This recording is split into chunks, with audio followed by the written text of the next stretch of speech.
ਜਿਹੜਾ ਅੰਗਰੇਜ਼ ਐਪਿਸਟੀਮ ਆਪਣੀ ਲੈ ਕੇ ਆਇਆ ਨਾ, ਠੀਕ ਹੈ, ਉਹ ਐਪਿਸਟੀਮ ਕੀ ਸੀ, ਉਹ ਇੰਡੀਵਿਜੂਅਲਿਜ਼ਮ ਵੱਲ ਲੈ ਕੇ ਜਾਂਦੀ ਸੀ, ਇਨਫਰਾਦੀਅਤ ਵੱਲ, ਠੀਕ ਹੈ।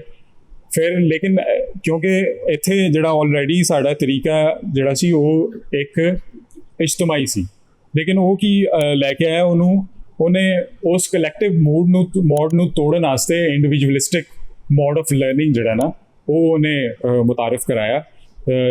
ਅੱਛਾ, ਉਹਦੇ ਨਾਲ ਕੀ ਹੋਇਆ? ਉਹਦੇ ਨਾਲ ਇਹ ਹੋਇਆ ਕਿ ਸਾਡਾ ਤਾਲੀਮ ਨੂੰ ਵੇਖਣ ਦਾ ਜਿਹੜਾ ਨਾ ਉਹ ਬਦਲ ਗਿਆ। ਅਸੀਂ ਤਾਲੀਮ ਨੂੰ ਉਸ ਤਰ੍ਹਾਂ ਨਹੀਂ ਵੇਖਿਆ ਜਿਸ ਤਰ੍ਹਾਂ ਅਸੀਂ ਉਹਨੂੰ ਪਹਿਲੇ ਵੇਖਦੇ ਆ ਰਹੇ ਸਾਂ। ਉਹਦੇ ਵਿੱਚ ਕੀ ਹੋਇਆ ਕਿ ਇੱਕ ਸਭ ਤੋਂ ਜ਼ਿਆਦਾ ਨੁਕਸਾਨਦੇਹ ਜਿਹੜੀ ਚੀਜ਼ ਹੋਈ, ਉਹ ਜਿਹੜੀ ਅੱਜ ਵੀ ਮੌਜੂਦ ਹੈ, ਉਹ ਇਹ ਕਿ ਅਸੀਂ ਇੰਡੀਵਿਜੂਅਲਿਸਟਿਕ ਯੂਟੋਪੀਅਨ ਸਕਸੈਸ ਵੱਲ ਚੱਲ ਪਏ, ਠੀਕ ਹੈ। ਇਸ ਜਿਹੜੀ ਸਾਡਾ ਆਪਣਾ ਕਾਮਯਾਬੀ ਦਾ ਜਿਹੜਾ ਤਸੱਵੁਰ ਹੀ ਬਦਲ ਗਿਆ, ਉਹ ਟੋਟਲੀ ਇੰਡੀਵਿਜੂਅਲਿਸਟਿਕ ਹੋ ਗਿਆ। ਉਹ ਸਾਡੇ ਤਾਲੀਮੀ ਨਿਜ਼ਾਮ ਦੇ ਵਿੱਚ ਅੱਜ ਵੀ ਮੌਜੂਦ ਹੈ ਕਿ ਅਸੀਂ ਸਿਰਫ ਜਿਹੜਾ ਨਾ ਉਹ ਵੇਖਦੇ ਹਾਂ ਕਿ ਅੱਛਾ ਮੈਂ ਇਹ ਜੋ ਪੜ੍ਹ ਰਿਹਾ ਉਹ ਮੈਂ ਕਿਉਂ ਪੜ੍ਹ ਰਿਹਾ, ਲੇਕਿਨ ਉਹਦੇ ਵਿੱਚ ਪਿੱਛੇ ਇੱਕ ਹੋਰ ਚੀਜ਼ ਵੇਖੋ ਨਾ, ਅਸੀਂ ਇਹਨੂੰ ਪ੍ਰੋਫਿਟ ਲਾਸ ਵੱਲ ਵੀ ਲੈ ਗਏ।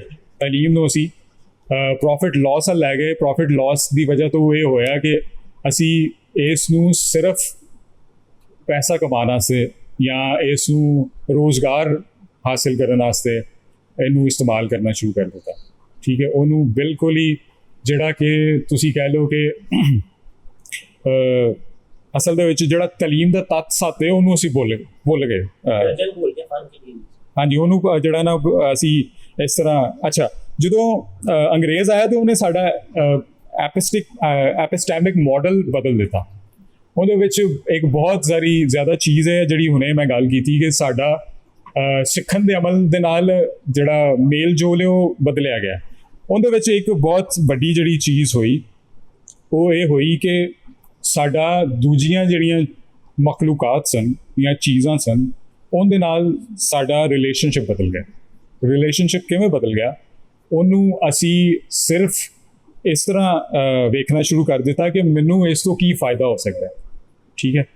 ਤੁਸੀਂ ਵੇਖ ਲਵੋ ਅੱਜ ਜੋ ਵੀ ਜਿਹੜੇ ਵੀ ਚੈਲੰਜਸ ਸਾਨੂੰ ਅਗਰ ਮਾਹੌਲਿਆਤੀ ਅਸੀਂ ਵੇਖ ਰਹੇ ਹਾਂ, ਉਹਦੇ ਪਿੱਛੇ ਸਭ ਤੋਂ ਵੱਡੀ ਜਿਹੜੀ ਪ੍ਰੋਬਲਮ ਹੈ ਕਿ ਅਸੀਂ ਇਹ ਸਮਝਿਆ ਕਿ ਅਸੀਂ ਸਭ ਤੋਂ ਇੰਟੈਲੀਜੈਂਟ ਮਖਲੂਕ ਹਾਂ ਅਤੇ ਸਾਡਾ ਇਹ ਹੱਕ ਹੈ ਕਿ ਅਸੀਂ ਜਿਹੜੇ ਬਾਕੀ ਤਮਾਮ ਜਿਹੜੀਆਂ ਮਖਲੂਕਾਤ ਨੇ ਜਾਂ ਬਾਕੀ ਜਿਹੜੇ ਹੋਰ ਹੈਵਾਨਾਤੋ ਨਬਾਤਾਤ ਨੇ ਉਹਨਾਂ ਨੂੰ ਅਸੀਂ ਆਪਣੇ ਫਾਇਦੇ ਵਾਸਤੇ ਕਿਵੇਂ ਇਸਤੇਮਾਲ ਕਰ ਸਕਦੇ ਹਾਂ।